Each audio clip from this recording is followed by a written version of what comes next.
Now, on another matter, as we reconvene this week, the Democratic leader announced the Senate would, in his words, continue confirming the Biden-Harris administration's well-qualified judges and nominees.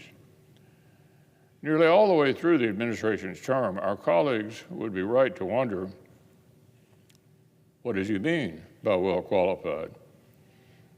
The Biden-Harris administration described Julie Su as well-qualified to serve as Secretary of Labor after providing over $30 billion in unemployment fraud in her home state of California. Undoubtedly, the White House also sold Rachel Rollins as well qualified to serve as U.S. Attorney in her home state of Massachusetts, a position from which she resigned last year after she was caught attempting to influence an election and lying about it to investigators.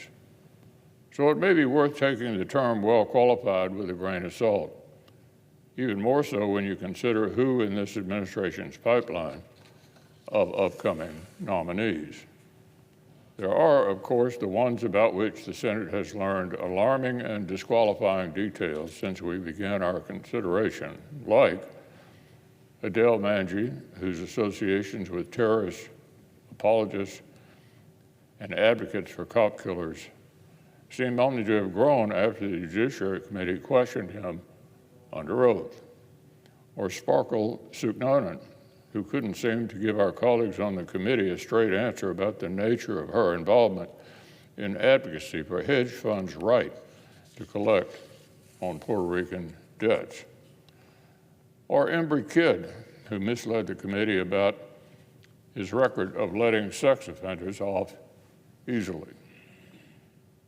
There's the one so staggeringly unfit for life tenure on the federal bench that the Judiciary Committee rejected her nomination itself, Sarah Netburn, whose political activism from the bench and failure to render timely decisions on the compensation claims of grieving 9/11 families cast doubt on both her ethics and professional competence. And there are the ones who, without a heavy dose of nepotism, wouldn't have seen the inside of a Senate hearing room, from Kevin Ritz to Carla Campbell to Julia Lopez.